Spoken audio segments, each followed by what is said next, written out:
Hello les petits amigos, bonjour à tous, bonjour à toutes, j'espère que vous allez bien, moi ça va tranquille. Ici Clemzer pour ce premier épisode du podcast Le Pont entre les arts.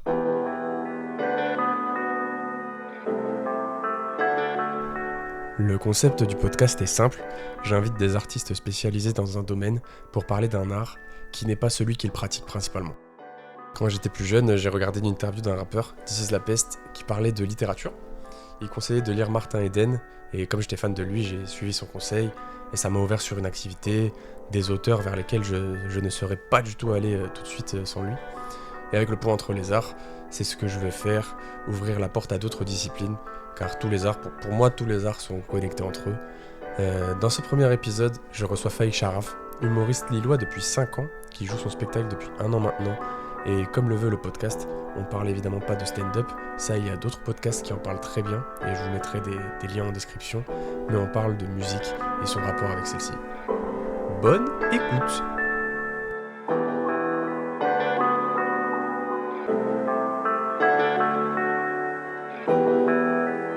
Moi je veux qu'on parle de musique.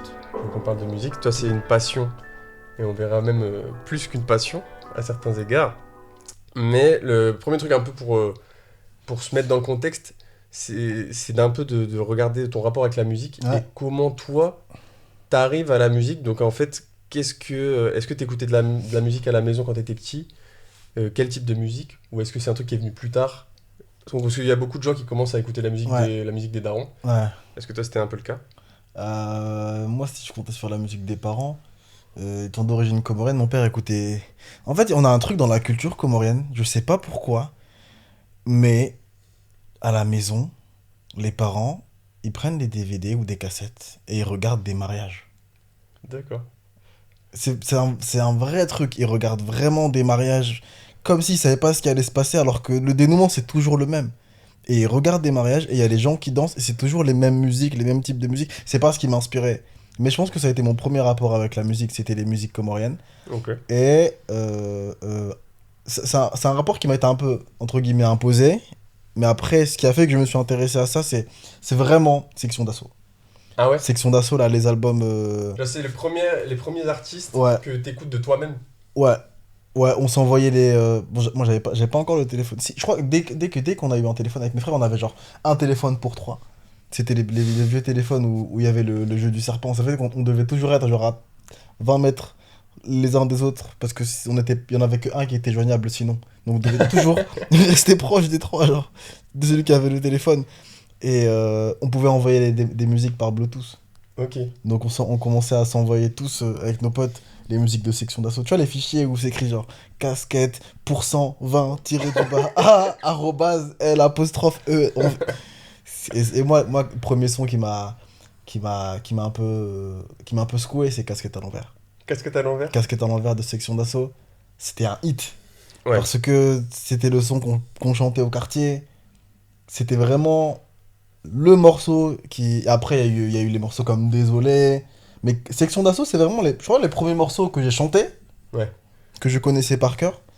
Section d'Assaut. Les La section Désolés. d'assaut, il y What's avait It un All énorme Night. truc. Enfin, ils ont popé à un moment sur toute une génération. Ouais, bah Il y a c'est beaucoup de gens dingue. qui se sont intéressés au rap. Ouais, Peut-être pas à la musique forcément, mais au rap en tout cas, grâce à Section d'Assaut. moi Ils ont c'est créé un parti de truc là. plus accessible. En fait, c'est ça. Et c'est surtout le fait de voir des gens qui te ressemblent faire de la musique. Après, sur les mariages comoriens, c'est des gens qui me ressemblent encore plus.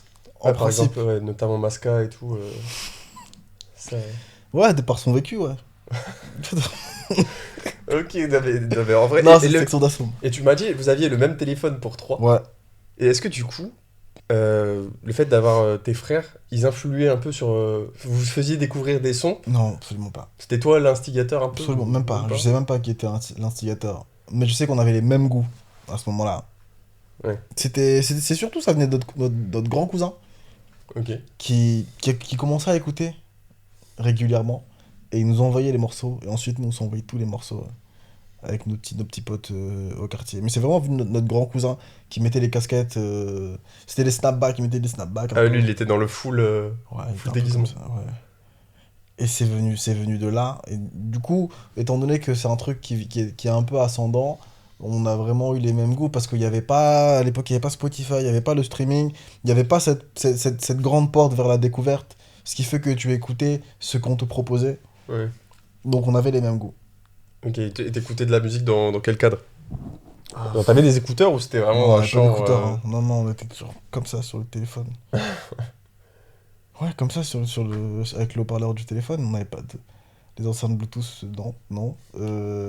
Les écouteurs, non. Les casques, on n'en avait pas. Je crois que j'ai pas d'autres supports à part ça. Après, il y avait un ordinateur à la maison.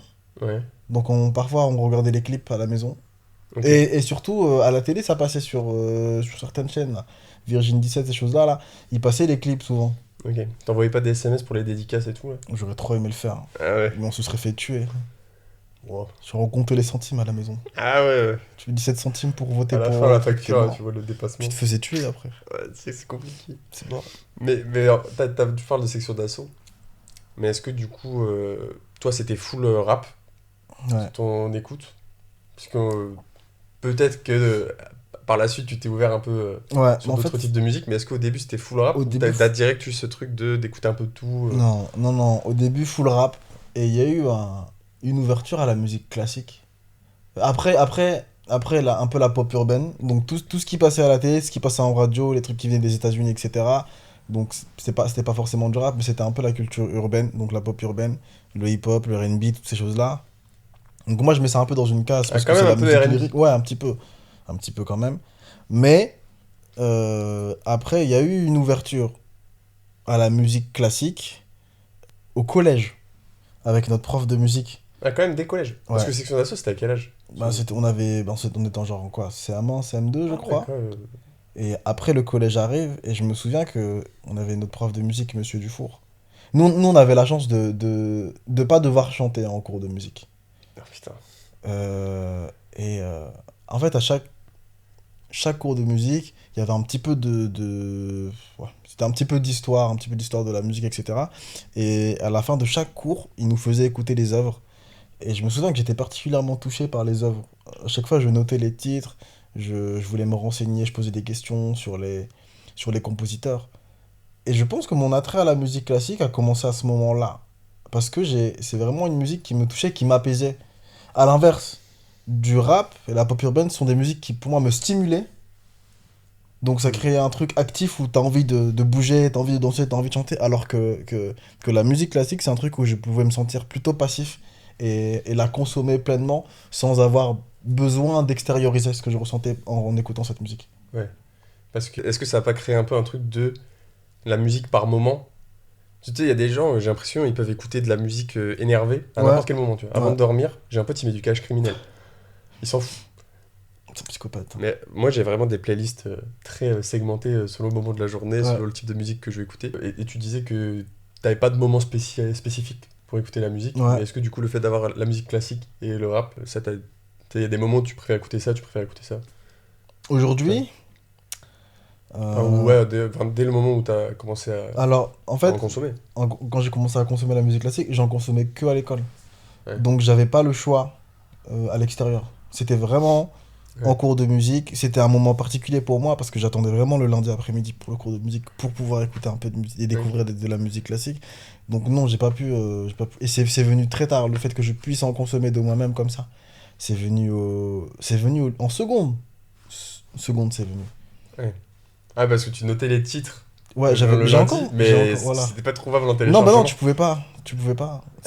On n'avait pas les outils pour retrouver les morceaux, mais je notais tous les morceaux. Et j'ai encore mon cahier de musique en plus. Mais t'écoutais pas le reste hors lundi, t'écoutais pas de musique classique Non, parce que absolument pas. le rap ou juste parce que la honte, Non, peut-être à cet âge-là. non, alors, il y a un peu des deux. Il y a aussi le fait que ce soit pas la culture dominante d'où je viens, dans le quartier, cette personne écoutait ça. Et d'autre part, il y avait aussi le fait que. Il y avait pas, c'était pas possible, on n'avait pas de quoi écouter ça en vrai.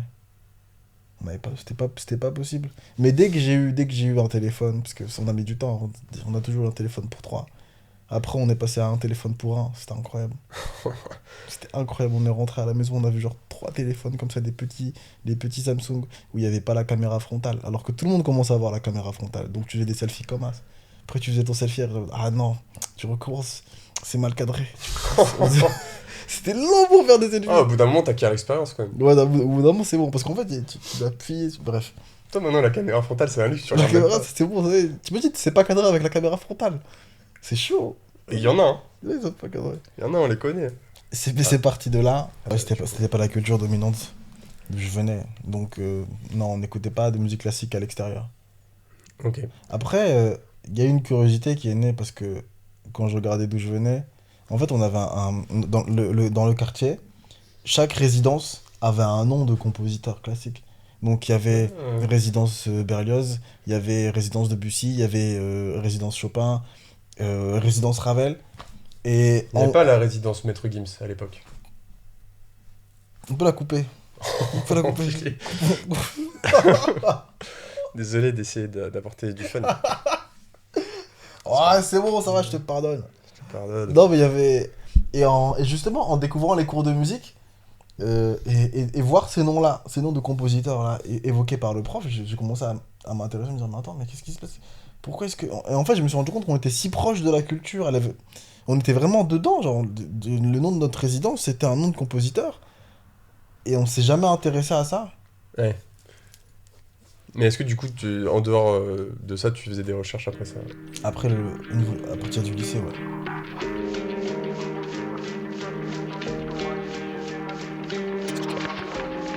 Ouais, parce que bon, vas-y, on remonte un peu dans le temps. Comment ta consommation de musique, elle a évolué à travers le temps? C'est ça qui m'intéresse. Parce que l'attrait pour la musique classique, il s'est prononcé avec le temps. Ouais. Il a été ce déclic, en fait. Parce que à quel moment t'es passé de j'écoute le lundi en classe, j'ai mon téléphone qui me donne accès à ça. Ouais, Parce que t'as quand même pas l'habitude non, d'aller chercher de la musique classique. non, quoi. du tout. C'est. Ben, du coup, ça a commencé en seconde avec une amie qui s'appelait Mariam, qui avait fait l'école de musique et qui était d'origine algérienne. Et en fait, le fait de voir des gens, comme je disais, des gens qui te ressemblent, qui viennent des mêmes endroits que toi, et tu dis que c'est possible, ça m'a intéressé encore plus. Donc on a beaucoup discuté, on parlait beaucoup de musique classique. Elle m'envoyait des morceaux, je lui envoyais mes morceaux préférés. Et ça s'est prononcé. Puis après, je découvre Joe Hisaishi. Je sais pas si on prononce Joe ou Joe Hisaishi. Il est connu pour être le compositeur des morceaux des films Ghibli. Et il y a un morceau qui m'a touché particulièrement, ça s'appelle Le chemin du vent. Donc dans Mon voisin Totoro. C'est pas le morceau le plus connu, mais c'est un des morceaux. Et il y a une version qui est piano. Donc lui joue du piano, et ensuite il est accompagné par un orchestre au violon. Et c'est vraiment, je crois, le morceau de musique classique qui m'a le plus touché. Je l'écoutais tout le temps. Je l'écoutais tout le temps. Ça, j'étais au lycée à ce moment-là. Et j'ai essayé de découvrir ses autres œuvres. Et puis après, je découvre Sofiane Pamar. Et c'est là que ça prend une autre ampleur. Parce que, en fait, je vois vraiment les deux univers que je pensais opposés se rassembler. Ouais. Donc, je vois Sofiane Ouais, Pamar. parce que pour toi, au début, la musique classique et rap, Non, absolument pas. et hip-hop, Absolument pas. c'est vraiment deux séparés sans aucune jonction. Absolument pas. C'est pour ça que moi, je pouvais pas dire à mes potes de quartier que j'aimais bien Clair de Lune. Ah non, je pouvais pas. Tu peux pas leur parler de ça, tu peux pas leur dire que j'aimais bien Mariage d'amour, de choses. Tu peux pas. Ils vont dire, frérot, qu'est-ce que tu racontes? Arrête tes conneries, écoute Booba, wesh, Caramel, wesh.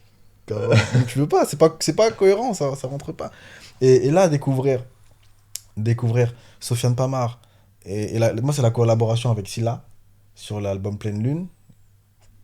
Je dis, mais en fait, c'est Sofiane possible. Pamar, tu le découvres avec quel son? Quel projet? Je crois que je découvre avec Voilier, sur l'album avec Silla. Donc Pleine Lune. Et je crois que le morceau, soit c'est Clope sur la Lune ou Voilier. C'est vraiment les deux morceaux qui m'ont. Je sais même pas comment je crois que c'est Spotify, ou dans les découvertes de la semaine, où je sais pas, le morceau il tombe comme ça. Et en fait, déjà, je vois un pianiste, et déjà, je vois le clip, et je dis, mais c'est qui ce mec? Pareil, il n'y a qu'une seule voix, t'entends featuring Sofiane Pamar. Tu dis, c'est un feat, mais il n'y a qu'une seule voix. C'est quoi qu'est-ce qui se passe? Et je découvre qu'en fait, c'est le pianiste. Et je me dis, bah, au bout d'un moment, il va chanter, enfin, il va faire un truc. Et non, absolument pas. Et je comprends toute sa démarche, etc. Et je m'intéresse un petit peu plus à ses œuvres. Et après, je découvre son album, Planète, puis la réédition. Et là, ça explose. Parce que c'était avant qu'il commence à fitter avec tous les rappeurs qui Non, deviennent un c'était peu à la avant. mode. Ouais, c'était Ouais, avant. c'est ça. Je le découvre donc quand je suis en première année de fac. Donc licence 1, licence 1, licence 2, je découvre ça. Parce que ça sort en 2019, il me semble. Donc je découvre ça. Et, euh, et ça se développe au fur et à mesure. Et j'ai de plus en plus de sensibilité pour les morceaux où j'entends du piano. Donc je suis un peu moins sensible aux morceaux avec des basses. Mais j'aime beaucoup toujours parce que c'est entraînant et tout. Mais je pense que les morceaux qui me touchent les plus, c'est les pianos voix. Mais j'ai l'impression que t'as jamais eu de. Enfin, moi, je sais que beaucoup de mes potes, et même moi, tu vois, j'ai eu des modèles un peu musicaux. Tu vois, j'ai des potes où je me dis, putain, mais j'aime trop toutes les musiques qu'il écoute, tu vois. Tu vois, j'ai l'impression que t'as été très autonome sur ça. Genre, Ouais, de très. Et tu vois, limite, moi, bah, comme tu disais, pas forcément le truc de la honte, mais des trucs que mes potes ils validaient pas, bah, je l'écoutais pas, tu vois. Mais ok. même personnellement, en fait. Ouais, ok. Je me dis, bah non. Enfin, tu sais, j'ai même pas confiance en ma capacité Ouais, de bien juger les choses. Et je me dis, bah non, si mes potes aiment pas, ok, c'est que c'est nul, en fait. ok, C'est juste mes oreilles, ça doit sûrement être de la merde. ok. Et du coup, moi, je me suis beaucoup appuyé sur ces modèles. C'était très tard que j'ai commencé à avoir mes propres goûts musicaux, vraiment affirmés. Et toi, vraiment, j'ai l'impression que c'est très tôt, t'as commencé à juste. C'est Ah, juste écoute, ce que tu ressentais. on est différents, Putain, c'est dommage que l'image elle se soit coupée là. hein. Oh putain. Non, non. Moi, j'ai jamais eu conscience de ça. Enfin, je me suis dit, bah, ok, c'est pas grave si mes potes valident pas, j'écoute dans mon coin. Ouais, ouais. Mais j'ai pas cherché là. Et j'ai pas non plus cherché à leur faire découvrir. Et je pense que c'est un peu mon regret. Peut-être qu'ils auraient été sensibles à ça. Je sais pas. Parce que dans même au niveau, tu vois, là on parle de potes et tout, mais même au niveau de ta famille, Ouais, dans le cercle fermé, ouais, tu vois, sur une famille nombreuse quand même d'une dizaine d'enfants, ouais. une Une équipe. dizaine, peut-être une douzaine de frères. Une dizaine d'enfants. Tu sais, je savais plus le T'es nombre vague. exact. T'es vague. Enfin, il y en a aucun qui était leader de putain, vraiment écoutez ça. Non, Euh, y a pas Il y eu a personne ça. qui aime ce truc de faire découvrir. Non, y a pas eu. Je pense que. Ah, je sais même pas si aujourd'hui j'étais un modèle pour les autres ou les autres se sont intéressés à la musique classique par. Je crois que oui, je crois que oui. Je sais que Fayel un petit peu. Ouais, t'as décomplexé un peu ce truc-là. Ah, je pense. Aujourd'hui, par exemple, ma grande sœur écoute ce que je fais. Je sais qu'elle écoute du piano, elle aime bien ça, elle trouve ça apaisant. Et ça me fait super plaisir. Mais non, j'ai pas. Et je pense que c'est vraiment un regret où je me dis peut-être que j'aurais pu déloguer quelque chose. Et c'est un truc que, que je réalise aujourd'hui quand je vois le travail de Sofiane Pamar. C'est que quand je suis allé voir son concert, il y a eu un avant et un après. Parce que j'arrive au Zénith et je vois complet, donc 6 000 personnes. Et il y a des Noirs, il y a des Arabes, il y a des jeunes, il y a des familles, il y a des couples, il y a des groupes d'amis, il y a des plus vieux. Et il y a toutes les générations, il y a toutes les couleurs dans cette salle. En fait, j'ai trouvé ça génial qu'il ait contribué un petit peu à démocratiser la musique classique. Est-ce que tu penses que le fait aussi que Sofiane Pamar s'appelle Sofiane, Aussi, ça a participé en se disant, mais moi aussi je peux le faire? absolument, absolument, absolument. Et encore plus dès que j'ai appris qu'il venait d'ici, qu'il venait de Lille. Je dis, mais c'est un mec du coin. En plus, ouais. Et je pense à lui à quel point ça a peut-être dû être dur pour lui parce qu'il n'avait pas de modèle. Moi Ouais, aujourd'hui j'ai le modèle, parce que c'est lui en principe. Genre je vois sa carrière et je me dis, mais c'est possible. Mais quand lui il commence, il sait absolument pas ce qui est possible. Et c'est peut-être ça qui a été sa force, je pense. C'est Mm. comme il savait pas que ce qui était possible, il s'est pas bridé en se disant, bah, il y a un plafond de verre.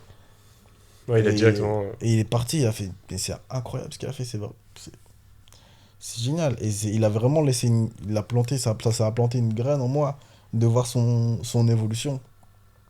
Et je pense que dans l'évolution, ce qui a fait qu'aujourd'hui j'écoute. Depuis. Là, sur les derniers mois, je crois, j'écoute 95% de musique classique. Ah ouais? Ouais. Mais. J'écoute vraiment D'accord. 95% de musique classique. Et J'écoute du rap quand Dino sort un projet. toi, t'es gros fan de Dino, c'est Ouais, Sofiane Pamar. C'est ouais, énormément. essentiellement ton top Énormément. 2 Ouais, artistes. c'est ça mon top de artistes. Mais justement, là, mon top évolue parce qu'il y a beaucoup de compositeurs de musique classique qui prennent le pas sur les rappeurs, sur la pop urbaine, sur tout ça.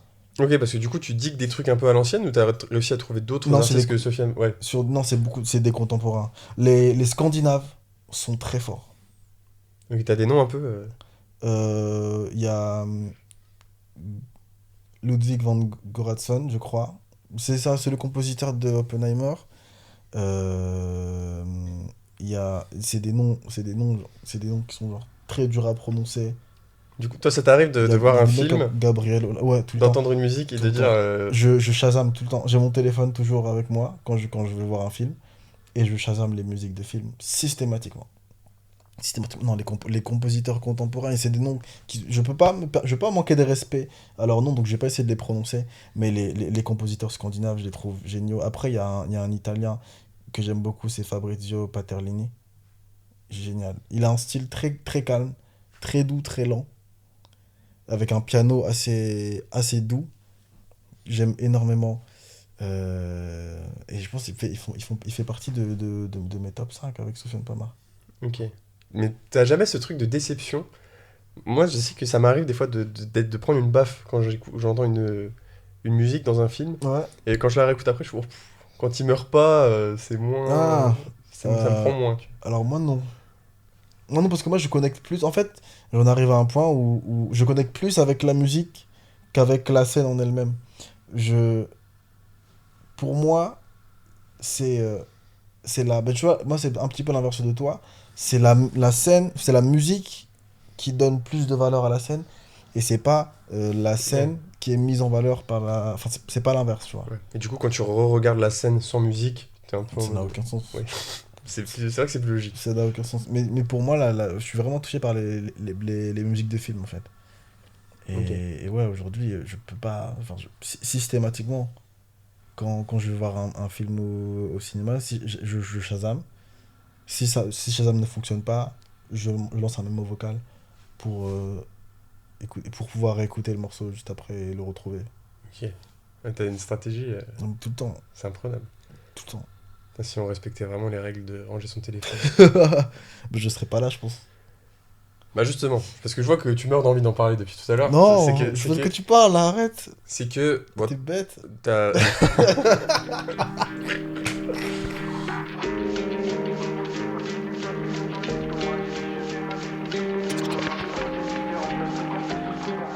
Donc toi, t'as eu ce truc donc où la musique classique, elle a un peu pénétré en toi tout au long de ton adolescence, Ouais, ton, ton début de jeune adulte.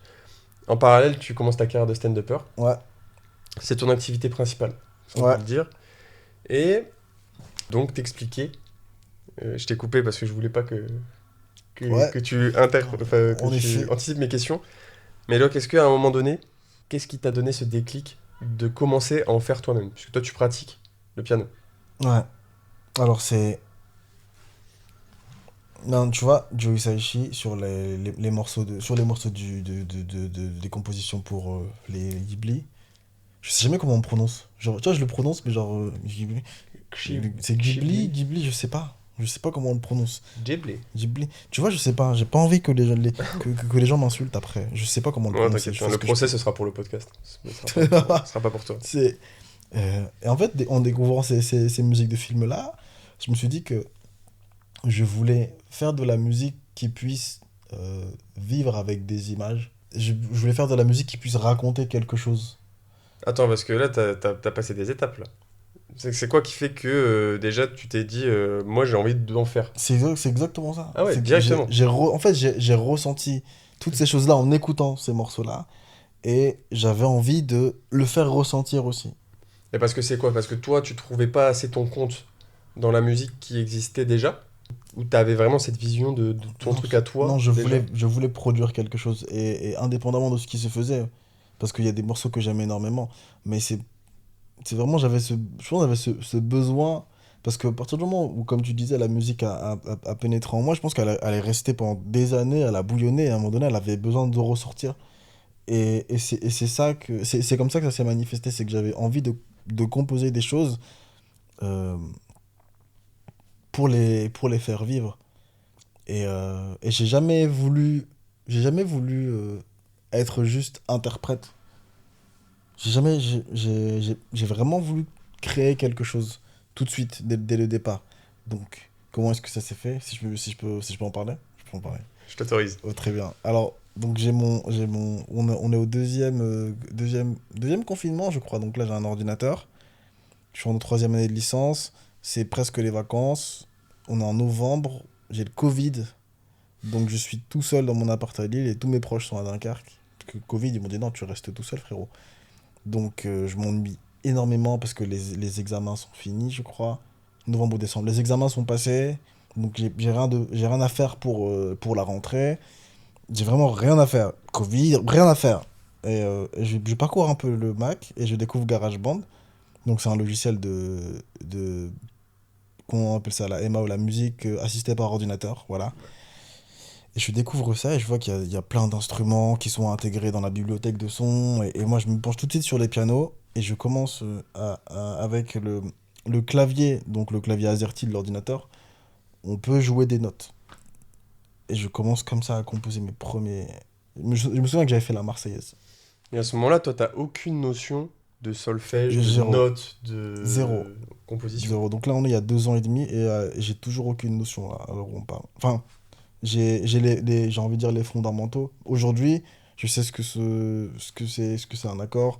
Euh, je sais un accord. Je sais ce que c'est un accord. La limite. J'ai dit les fondamentaux. Ok. Je sais ce que c'est un accord. Parce que t'as pas du Je tout sais ce que regardé c'est. du tuto, quoi. C'était vraiment juste toi. Non, et j'ai ton jamais clavier. regardé de tuto pour apprendre à jouer de la musique ou Tu apprendre jouais avec le à. clavier de ton ordinateur. J'ai vraiment joué avec le clavier. En Toi, fait, j'ai t'écrivais des développé mots. mon oreille comme ça. C'est exactement ça. C'est exactement ça.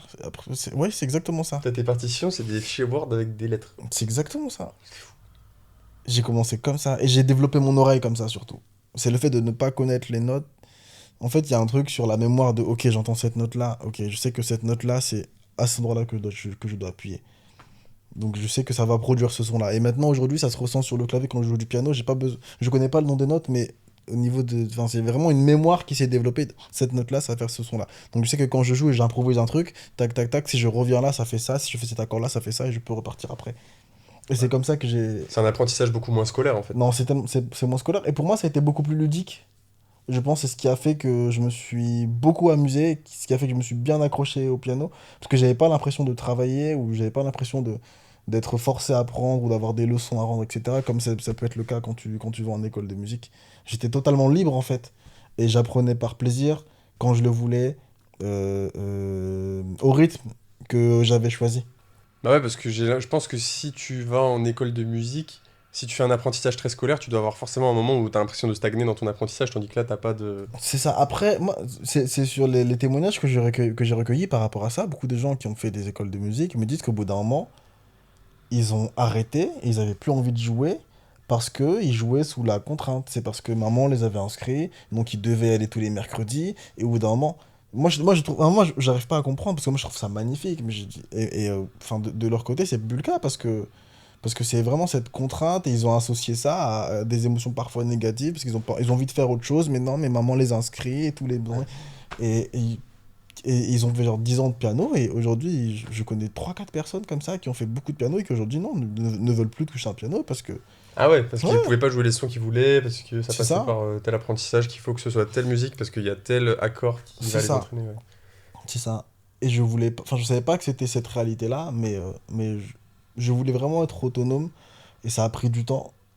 Donc ouais, j'ai commencé comme ça. Ensuite, j'ai acheté un petit clavier de 25 touches que je devais brancher à mon ordinateur pour jouer. Puis ensuite, je suis passé à 61 touches. Et là, récemment, il y a 3 mois, 3 4 mois, je suis passé à un vrai piano 88 touches. Ah ouais. Parce que déjà, faut que t'aies... Enfin, c'était quoi le projet quand t'es passé de faire des musiques sur ton clavier Oui. à investir quand même un premier piano? C'était composer des mélodies un petit peu plus sophistiquées. Déjà, utiliser les deux mains en jouant. Déjà, Ouais. rien que ça. Mais après, sur le petit piano de 25 touches, il y a que 2 octaves. Donc tu peux jouer juste avec les deux mains et après tu peux pas faire plus. Donc tu peux pas aller dans les aigus, pas dans les graves. Donc après je suis passé à autre chose, j'ai pris 61 touches, j'ai commencé à pratiquer dessus. Euh, Là j'avais déjà un petit peu plus de liberté et de possibilités en termes de composition, mais je maîtrisais toujours pas. Et je l'ai fait jusqu'à ce que je me sente un peu limité. Puis après, je Euh, suis passé sur le 88 touches. qui est ton piano actuel? Voilà. Voilà. Ok. Tu sens, toi, le fait de pas avoir d'apprentissage comme ça, tu te sens quand même progresser? Oui, tellement. Ouais. Tellement parce que, en fait, sur chaque morceau que je compose, j'apprends de nouvelles choses. Là, ces derniers temps, parfois, j'apprends. Enfin, là, ça fait un moment que j'ai réussi à apprendre à dissocier les deux mains au niveau du rythme. Mais sur chaque morceau, j'explore en fait quelque chose de nouveau, que ce soit en termes de rythme, en termes de mélodie, en termes de possibilités, en termes d'accords. Donc, je me sens vraiment progresser sur chaque nouvelle composition. Il y a une dernière composition où j'ai utilisé ce qu'on appelle des triolets, donc genre trois notes comme ça très rapides. Et je le fais très souvent dans la composition, et c'est vraiment la particularité de ce morceau-là. Je savais ce que c'était, je le faisais de temps en temps, mais là j'ai fait un morceau où il est vraiment très présent. Euh, sur vraiment chaque composition, j'explore de nouvelles choses. Et Est-ce que du coup, t'as pas un peu chaque morceau qui correspond à une période d'apprentissage ouais, ouais, ouais. où tu testes un nouveau truc Ouais, c'est ça, et c'est du coup, tu ça. l'utilises limite abusément. Bah alors justement, j'essaie de ne pas le faire. Là, le dernier morceau, il s'y prête bien, parce que c'est un morceau où il y a une voix qui est censée être posée dessus. Donc ça va. Mais ouais, je pense que. Ouais, après, sur les morceaux que j'aimerais sortir, euh, il y a quelque chose de différent, où en fait, j'ai beaucoup réfléchi aux morceaux, et je pense que c'est. Sur les derniers, ils correspondent vraiment au dernier stade de ce que j'ai pu faire en termes de composition. Et quand j'écoute les morceaux que j'ai commencé à composer sérieusement depuis allez, juillet, août, euh, il y en a que je trouve vraiment très brouillon parce que dans la structure, et ça m'a mis du temps, j'ai beaucoup composé et ça m'a mis du temps avant de vraiment comprendre comment je devais structurer mes morceaux. Comment composer un morceau, faire une introduction, euh, développer la mélodie, euh, faire un pont pour essayer de calmer un petit peu avant de repartir vers la deuxième partie du morceau où la mélodie va faire une variation, ensuite faire un dernier pont, ensuite faire l'outro et je reprends la mélodie du départ que je fais Vraiment, varier. vraiment des trucs de composition Ouais, de plus et technique. c'est là que le rap est important parce que je me suis beaucoup renseigné sur les manières de structurer ce qu'on appelle les prods en rap. Moi, je me considère pas. Enfin, pour moi, je suis pas beatmaker, tellement pas. Mais je suis compositeur, mais j'ai besoin d'avoir une structure. Et en écoutant beaucoup de morceaux classiques aussi, enfin, de morceaux contemporains plutôt, contemporains, j'ai remarqué qu'il y avait une structure. C'est surtout Sofiane Pamar, en fait, j'ai regardé la structure, comment il structurait ses morceaux. Et aujourd'hui, je sais que j'applique, pas forcément ces structures-là, mais c'est un exemple enfin, si, je l'applique en fait. Si, bah oui, c'est un exemple sur lequel je me base. C'est exactement la même chose que j'ai appliqué. Si, non. Si, j'applique un peu ces structures-là. C'est pas aussi technique, absolument pas, hein. Mais ça me permet, moi, de cadrer les morceaux. Donc, c'est un peu. Et je pense que le rap aussi a cette influence-là. Mais ouais, donc parce que c'est vrai que naturellement, tu peux pas forcément te dire, enfin, tu te dis pas forcément tel morceau de piano doit avoir un refrain, un Ouais, couplet. ouais, Tu sais, sur la ouais, structure, c'est moins. ouais. Toi, quand tu connais pas, t'as l'impression que c'est juste des touches. Ouais, c'est ça, Et... mais moi je l'applique. Moi j'aime bien mettre des refrains dans mes morceaux. J'aime bien avoir des mélodies qui reviennent, j'aime bien que ça puisse rentrer en tête. Moi je pense que la particularité de mes morceaux, c'est que ce sont des morceaux, je pense, des morceaux piano qui peuvent être chantés.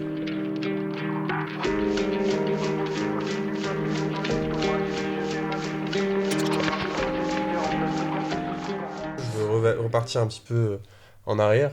Mm. C'est parce que bon, là maintenant, c'est devenu quelque chose de très sérieux la musique. Ouais, À tel point que quelqu'un qui découvre ton Instagram aujourd'hui, ouais, il sait pas trop quelle est ouais, ton activité principale, exactement, en vrai de vrai. exactement. Ça, c'est voulu. Oui, C'est, parce que, oui. il n'y a pas eu un moment. Laisse-moi finir ma question, déjà. Mais tu sais, N'oublie pas au qu'on est chez fur et à moi, mesure hein. que ça grandissait, là où le stand-up t'était déjà installé, t'avais Ouais, pas encore ton spectacle, mais tu jouais régulièrement et t'étais considéré comme stand-upper à l'égard du public qui te suivait. ouais. Donc, la musique s'est développée à travers ça en parallèle. Qu'est-ce qui, à un moment, t'a fait le déclic de je veux faire de la musique autant que du stand-up? Et est-ce que ça n'a pas été justement une gestion des priorités? De se dire. Parce qu'il y en a qui pourraient se dire, ouais, mais si je commence à partager beaucoup de trucs sur la musique, on va moins me prendre au sérieux sur le stand-up peut-être. Tu vois, les trucs comme ça, Ok. un peu des choix de... Oui. Quels ont été ces choix, tu vois. S'il y en a eu, après peut-être ça Alors, s'est fait tellement ok. naturellement. Alors, je vais parler de Fayal un peu parce que Fayal se définit dans sa bio, il écrit réalisateur et être humain. Et, faut savoir que le premier spectacle, enfin mon spectacle, qui s'appelle Trade d'Union, à la base, le titre que je voulais lui donner, c'était Adjectif. Parce que je trouvais horrible l'idée de mettre des gens dans des cases et de les définir par un adjectif. Et je pense qu'on est tous des êtres humains complets et qu'on ne se définit pas par ce qu'on fait, on ne se définit pas par une activité ou par la manière dont les gens perçoivent notre travail. On n'est pas notre travail en fait. Et c'est en ça que quand les gens arrivent sur mon profil sur Instagram, je veux qu'ils voient un être humain avant de voir une profession, avant de voir un humoriste, avant de voir un compositeur ou un pianiste. Et c'est pour ça que j'aime pas beaucoup partager les photos de moi sur scène avec un micro, parce que je veux pas que ce soit la première image que les gens aient de moi. Et aujourd'hui, donc c'est un choix en ce sens. Euh, Donc et c'est... mais vu que tu partages maintenant beaucoup de Ouais, contenu sur le piano, ouais. ça a limite pris le pas. Ça a limite pris... En ce moment, je partage beaucoup plus de contenu sur le piano que sur scène. Et je pensais que ça allait me desservir, alors que absolument pas. Parce que justement, les gens me suivent pas pour pas parce que je suis humoriste, parce que les gens me suivent parce qu'ils aiment bien la personnalité, je pense, parce qu'ils aiment bien ma personnalité. Et donc ma personnalité, elle a plusieurs déclinaisons, et il y a la déclinaison piano, il y a la déclinaison humour, il y a toutes ces choses-là. Et j'ai été vraiment surpris, je dis que les gens aiment bien parce que j'ai reçu beaucoup de messages en fait quand je publie des stories où je joue du piano, beaucoup de messages d'encouragement, ils me disent continue, on aime beaucoup ce que tu fais, c'est génial, etc. C'est ce qui me conforte dans l'idée de le faire. Et justement, je pensais que ça allait me desservir, mais c'est absolument pas le cas parce que c'est étrange, hein. Mais depuis que je partage moins de stand-up, les salles se remplissent beaucoup plus. Parce que les gens ont envie de voir ça. Tu vois, enfin, c'est C'est bizarre, un peu c'est nul le spectacle paradoxal. de piano quand même. Mais je trouve ça vraiment super paradoxal. Parce que je communique presque plus sur mon spectacle et les salles se remplissent beaucoup plus que quand je communiquais tout le temps dessus. Je trouve ça vraiment paradoxal. Et t'as pas l'impression... Bon, après, tu dis que ça marche bien et c'est tant mieux, mais toi, Ouais, t'as pas l'impression, en tant que... Dans ton investissement, t'en mets un peu moins sur le stand-up? T'arrives quand tellement, même à... tellement, tellement, À tellement. regret ou... Absolument pas. Non, non, non, non. Parce que le spectacle est écrit. J'ai dit tout ce que j'avais besoin de dire dans le spectacle. Donc, je ressens pas le besoin d'écrire. Après, le besoin d'améliorer le spectacle, toujours. À chaque date, je pourrais faire mieux et c'est mon objectif à chaque fois que je joue ce spectacle. Mais je pense que la plus grande part du travail a été faite vis-à-vis du spectacle. Ce qui fait que aujourd'hui, je peux me permettre de m'investir beaucoup plus dans la composition et sur le piano. Aujourd'hui, je perçois, je veux pas que ça paraisse prétentieux, mais genre, j'aime trop dire ça, c'est trop bien, mais l'humour, genre faire rire les gens, c'est un taf alimentaire. Je te jure que c'est vrai. Ça fait pas du tout prétentieux, t'inquiète. Non, mais en fait, c'est pas alimentaire. Enfin, c'est un taf alimentaire, mais j'aime trop faire ça. Je me rends compte que j'ai tellement de chance de monter sur scène, je fais rire les gens, et moi, ça me procure tellement d'émotions positives, et c'est ce qui me nourrit, et à côté, je peux m'exercer sur une autre passion. Et je trouve ça, moi, je trouve ça génial. Je suis trop reconnaissant Hmm. d'avoir tout ça. Après, t'es peut-être dans l'euphorie du début qui va se calmer un moment et le Peut-être. stand-up, ce sera... c'est peut-être Merci de me souhaiter le meilleur, ça fait plaisir. Non, pas du tout, pas du tout. Mais je te souhaite le meilleur, bien sûr, mais c'est plus au niveau de ton investissement. Peut-être à un moment Oui, donné, tu auras vécu et peut-être une panne un peu sur l'inspiration du piano parce que tout ce que tu auras ressenti, tu auras réussi à ouais, le transmettre. Comme le spectacle, en fait. ouais, c'est ça.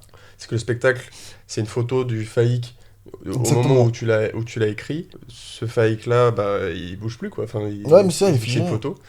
Là, tu es en train de prendre la photo du faïk 2024-2025. C'est ça.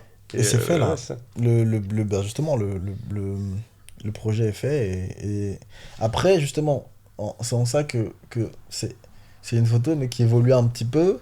Je le vois un peu comme un tableau plutôt qu'une photo. Parce qu'un tableau, il peut toujours être amélioré, il peut toujours évoluer. Je le vois plutôt comme un tableau. Donc c'est vrai que la base est faite, mais ce que je dis dans le spectacle, ce sont des choses que je ressens profondément et que je vis toujours actuellement et que je vivrai toujours d'une certaine manière. et que je ressentirai toujours parce que je parle de mon évolution en tant qu'individu, donc elle n'est jamais terminée, et un peu cette dualité d'être entre deux univers, et je pense qui est en moi, donc qui est vraiment genre, intrinsèque à ma personne et qui évoluera, qui sera toujours là, donc je le ressentirai toujours.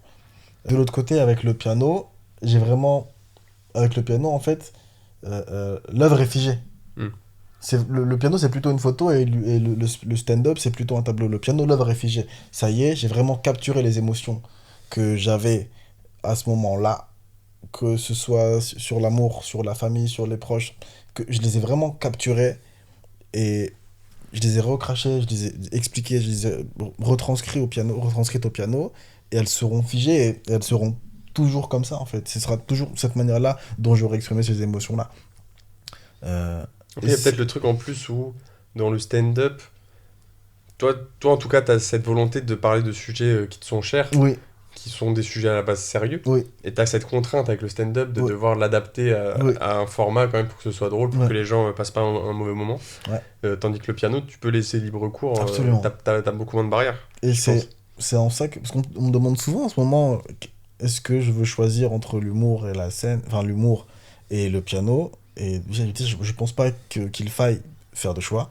Et de l'autre côté, en fait, ce sont vraiment deux émotions totalement différentes. Parce qu'avec la scène, ce qui est fou, c'est que ce sont des émotions tellement, tellement positives, c'est la dopamine, tout ça. Mais tu as besoin du public pour les ressentir. Toi, tu donnes au public, ils te le rendent en rire et ça te fait du bien, etc. Alors qu'avec le piano, il y a un peu ce système d'autosatisfaction parce que tu joues et tu reçois l'émotion tout de suite, tu reçois les notes tout de suite, les vibrations, tu reçois tout tout de suite. Ce qui fait que ce sont vraiment deux modes d'expression différents et c'est pour ça que je peux pas choisir parce que je pense que c'est complémentaire. Donc Faï Sharaf restera un être humain et pas un pianiste, ça ne Exactement, pas. exactement. Et là, le prochain projet, là, saxophone, là. Je vais... sur l'ordinateur, ça va être chaud au début. Ouais. Faut enlever une touche, faut souffler dedans. C'est un enfer. Mais, et tu vois, pour revenir juste sur l'histoire du tableau et de la photo, c'est que j'ai pas peur d'avoir la panne d'inspiration genre, au piano, parce que je sais, enfin, je m'inspire vraiment de tout ce que je vis, tout ce que je vois, et je fais des morceaux avec presque tout et n'importe quoi. Un jour, mon frère m'a envoyé un vocal où il se confiait, où il était en train de pleurer, et j'en ai fait un morceau. J'ai pas forcément besoin de vivre moi des choses en fait pour les retranscrire en musique. Quand j'étais à Prague, je suis allé au musée d'art contemporain moderne, je sais plus, et il y a des photos qui m'ont inspiré des mélodies.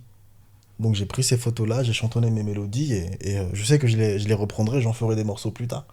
Donc je peux Ouais. vraiment Ah, c'est comme m'inspirer pour le de tout et stand-up, n'importe quoi. là où tu peux noter des idées de blagues que t'as quand tu marches dans Ouais, la rue, tu t'as pareil avec les mélodies au ouais, piano. pareil. Et justement, le fait d'avoir beaucoup travaillé mon oreille, ça me permet de stocker des mélodies là dans mon téléphone et je les réécoute et je les reprends et j'en fais des morceaux. Par exemple, quand j'ai joué mon spectacle à Bordeaux, en me promenant dans la rue, j'ai eu une mélodie et en rentrant, je l'ai joué et j'en ai fait un morceau.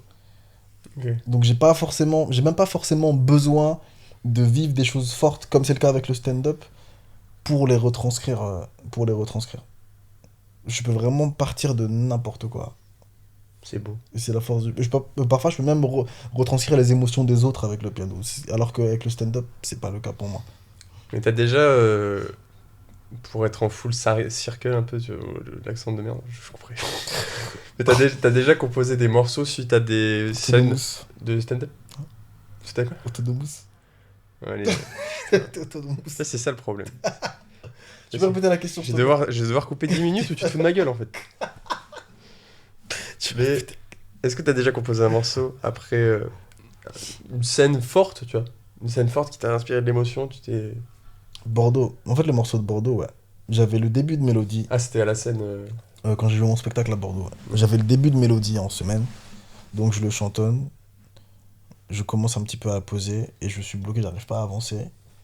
Et en rentrant, j'ai composé la suite. Parce que j'étais très fort. J'ai déjà pas donc le stand-up, c'est la seule chose qui me revient. Après, j'ai composé un morceau qui s'appelait Trait d'Union, puisque je devais en faire l'intro du spectacle. Finalement, je suis parti sur autre chose, mais le morceau existe quand même. Mais par exemple, c'est pas dans le stand-up, mais dans le jour de ma remise des diplômes, en rentrant, j'en ai fait un morceau que j'ai composé d'un coup. Genre, Mais après, t'avais joué à ta remise de diplôme. c'est vrai, Donc il y a du stand-up. c'est vrai, et je pense que ça a contribué à toutes ces émotions si fortes. Après, dans l'autre sens, ça fait depuis même ta première de ton spectacle en mai 2020, Avril. en avril 2023, il y avait déjà du piano dans Ouais, ton spectacle. Et c'est c'était toi qui avais vrai, composé déjà à l'époque? oui. Mais attends, j'ai oublié ça. Mais c'est vrai que le piano il est là depuis longtemps, hein. Ouais, mais attends, j'ai travaillé mes trucs, hein. C'est vrai, mais c'est vrai que oui, oui, ouais, mais tellement. En fait, c'est l'introduction du spectacle, c'est, mais regarde, pour te dire à quel point là, full circle, full circle, full circle, full circle, full circle. Allez. Là, à quel point tout ça est relié. C'est que l'introduction du spectacle, je l'ai enregistré quand j'étais en train de jouer du piano. Donc j'ai cette idée-là. En fait, j'apprends que le spectacle est complet en 48 heures. Je joue du piano, je suis trop content. Et je fais cette note vocale où je dis Faïk, c'est moi, c'est Faïk de Yadou, nanana. Et c'est vraiment l'émotion. Ouais. T'as la note vocale du fake d'il y a 2 ans? Tu l'as composée? Non, Pas non, il y a non, 2 ans. c'est pas il y a 2 ans. Non, c'était il y a Ok. 1 an et demi, je sais Putain, plus tu m'as exactement. fait peur, là. Non, non, c'était il y a à peu près 1 an et demi que j'ai fait la note vocale. Donc Ouais. je dis ça. Et Ouais, juste c'est parce que après. moi je déteste les mensonges. Donc Non, si non. dans ton spectacle j'apprends que c'est faux. Non, c'est vrai, mec. Ok. C'est vrai, je lui dis, je sais pas où on en est. Parce qu'en fait, je sais pas combien de temps je vais jouer ce spectacle. Donc, quand je fais, je lui dis, je sais pas où on en est. Peut-être en semaine, peut-être en mois, peut-être en année. Je sais pas où t'es, je sais pas où on en est. Donc là, ça y est, on peut parler en mois, en année maintenant. Mais je fais cette note vocale-là. Et comme je suis en train de jouer du piano, juste après, je lance la note vocale et je joue. Et, et j'enregistre tout de suite. Je reprends pas le. Je coupe pas, je fais rien. J'enregistre tout de suite. Et c'est ce qui fait l'introduction du spectacle. Et en fait, je pense qu'à ce moment-là, j'avais eu le besoin d'introduire le piano pour raconter quelque chose d'autre. Mhm. En plus, avec ce vocal. Et tu vois là, le fait que tu le mentionnes, je me rends compte que mais le piano, mais ça fait tellement longtemps que je m'exprime avec. Ouais. Après, jusqu'à trouver la limite à comment l'intégrer au spectacle, quoi. Ouais, Parce que t'en as mis un peu plus après, ouais, t'en as retiré. ouais, C'est des choix à faire. J'ai une dernière question ouais. avant le mot de la fin. Tu sais, tu disais que t'avais un peu honte d'écouter de la musique classique au quartier et tout quand Ouais. t'étais plus jeune. Est-ce que t'as eu un peu le moment de cercle plein, C'est-à-dire, de full circle? ça, gros. De, Ça, gros. une fois que t'as commencé à partager un peu ta musique, qui est de la musique classique, Ouais. est-ce que t'as eu des gars à qui t'avais honte de dire que t'écoutais de la musique classique qui t'ont dit je kiffe ce que tu fais? Franchement, si tu dis non, juste on Je coupe, crois hein. que. Non, mais non, mais je. C'est pas grave, hein, mais. Si disons la question, personne n'intéresse. Si Non, allez! Bonne journée. Non, je crois que j'ai eu des messages de potes et tout du quartier qui. Ouais, genre de potes que j'imaginais pas touchés avec cette musique-là, qui m'ont dit qu'ils aimaient bien et il y en a qui m'ont dit qu'ils aimeraient bien venir voir le concert et tout. Donc, ouais. Et en ce sens, je pense que j'ai réussi déjà. Ouais, si t'as réussi à ouvrir des gens un Ouais. style auquel ils n'étaient pas prédestinés. Et c'est aussi pour ça que je partage ce que je fais. C'est parce que, genre, juste je montrer que c'est possible, en fait. C'est tout. Je veux pas être l'exemple, juste montrer qu'il y a plein de possibilités, qu'on n'est pas on n'a pas forcément, on n'est pas forcément tenu de rester cantonné à une activité. On peut explorer les univers, on peut explorer les arts, les passions. On peut faire le pont entre les arts. Ah, franchement, il n'y a plus de caméra là, mais. On s'est serré la main! Waouh, c'était magnifique. Bah, tu m'offres une magnifique conclusion. Mais frère, en tout cas, c'était un plaisir de te recevoir. Je pense qu'on peut s'arrêter là. À mon avis, ça dure déjà plus d'une heure. Ça dure beaucoup plus d'une heure. Tellement Donc, plus. si on peut couper déjà 15 minutes où tu te fous de ma gueule. Ce que j'aimerais un peu créer comme tradition sur ce podcast, c'est à la fin, donne-nous un top 5 de, pas forcément tes sons préférés, mais ce que tu nous recommandes d'écouter en ce moment, tu vois, pour alimenter peut-être un peu une playlist. Alors, est-ce qu'il faut des sons qui sont sortis récemment Non, pas forcément, Alors. de all time, quoi. Alors, Que des tu morceaux. conseilles. Ok, des morceaux que je conseillerais. expliquer pourquoi à chaque Ouais, fois. ouais, vas-y. On Je fait ça dirais Simiaci, je sais pas si ça se prononce comme ça, Simiaci ou Simiaci, Simyaci de Dinos. Euh, un morceau qui m'a. Je crois que c'est le morceau de Dinos qui a le plus parlé à mon cœur, à mon esprit, à ma tête. Parce qu'il y a des morceaux qui ont parlé vraiment à mon cœur, à mes émotions, le Faïk Amuro et tout. Mais là, c'est un morceau qui a vraiment parlé à mon cœur, à mes tripes. Je pense que c'est quand même récent. Ouais, c'est assez récent. Euh, Et t'étais fan avant de oui, oui. Oui. Donc d'écouter ce son. ça a joué ce morceau-là, parce je le trouve très profond, où il se livre vraiment. Euh, après, allez, on va parler un petit peu de musique classique. Un des morceaux qui me touche beaucoup, Fabrizio Paterlini, Fifth, Fifth. Ok. Tu penses que c'est une bonne porte si t'as jamais écouté de musique classique? Ouais. C'est un morceau très doux, très ambiant, que tu peux écouter pour t'apaiser, si t'as besoin de dormir, si t'as besoin de réfléchir. C'est pas un morceau sur lequel tu dois te concentrer, parce qu'il est très épuré. Il est vraiment très doux, très calme. Et c'est en ça que j'aime beaucoup ce style. En fait, il enregistre sur un piano où t'entends le marteau un peu qui frappe la corde. Et t'as vraiment l'impression d'être là avec lui quand il joue. Et c'est très prenant. Je pense que ces morceaux ont vraiment du caractère en ce sens. Euh, ensuite, un morceau de Sofiane Pamar. Je pense que mon préféré, ça doit être Miedo, donc issu de Noche, son dernier album. C'est un morceau qui me touche. J'aime beaucoup l'air. C'est un air qui est très. Enfin, pour moi, qui reste beaucoup en tête. Ce morceau, je le vois un peu comme un câlin, en fait. Il est très réconfortant pour moi. Très réconfortant, très doux. Toi, t'aimes bien les câlins? Ouais, j'aime beaucoup les câlins. C'est une référence au spectacle. Donc Miedo, Fifth de Paterlini, Simiaci de Dinos. Alors, il faudrait que je varie. Alors, est-ce que je peux. Bon, regarde, Je vais regarde. regarder. T'as tout ton temps, ce sera coupé. Alors, un artiste que j'aime beaucoup écouter, Kemler. Ok. Kemler, c'est un de mes artistes préférés, sincèrement. J'aime beaucoup, beaucoup, beaucoup ce qu'il fait. Et le morceau que je recommanderais, Besoin d'eux. Besoin d'eux de Kemler. Évidemment un piano-voix, évidemment, sans surprise. C'est un morceau qui m'a beaucoup touché.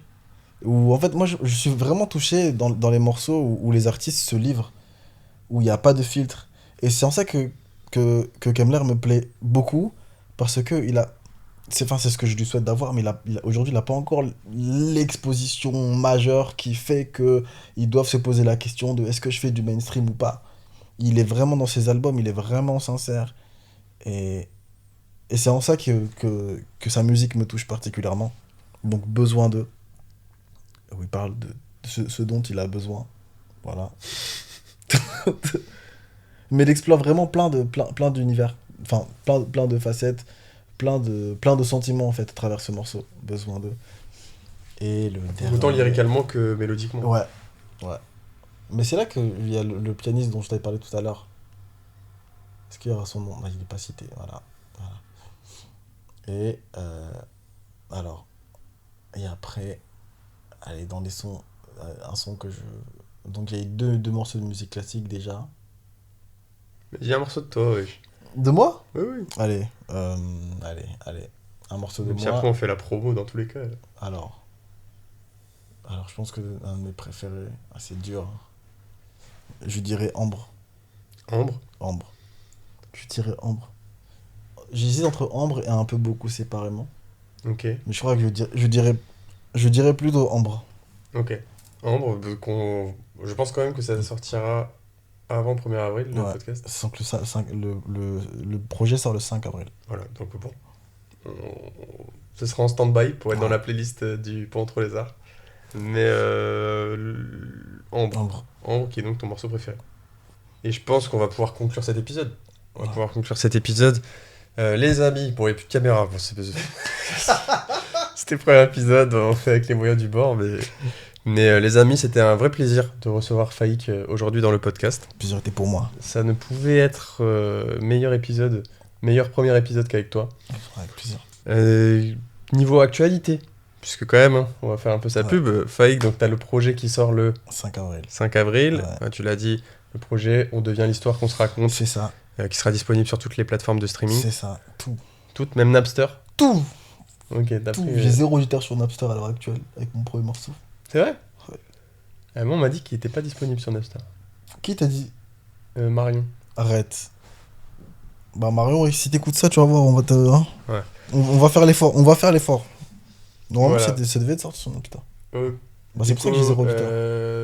Bon, ce sera sûrement complet quand le podcast va sortir, mais tu fais une release party, un concert C'est ça, un petit concert. 31 mars. Et sinon, toujours sur scène une fois par mois.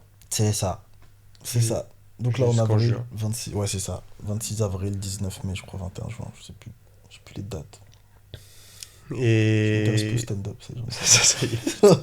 Ce sera ça le teaser. Ça m'intéresse plus le stand-up. Mais de toute façon, n'hésitez pas à vous abonner à l'Instagram de Faïk, P-H-A-Y-I-K, tous ensemble. P-H-A-Y-I-K. Ok. Génial. Surtout sur Instagram, hein, c'est là que tu donnes toutes tes actualités. Quant à nous, Antonio. les petits bichons, là, on se retrouve très bientôt pour un prochain épisode. N'hésitez pas à suivre Le Pont entre les arts sur Instagram, sur TikTok. Là, à l'heure actuelle, je sais pas encore si je vais faire d'autres réseaux sociaux. Déjà en gérer 2, ce sera très bien. Mais voilà, n'hésitez pas à suivre.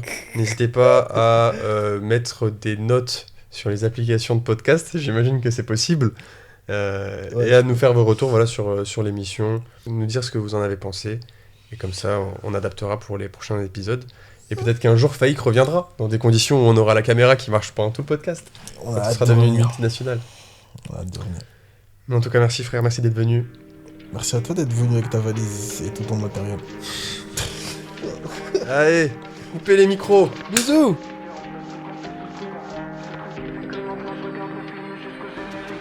Tout est bien qui commence bien. J'ai des papillons dans l'estomac. J'ai dit je t'aime à des filles que je déteste.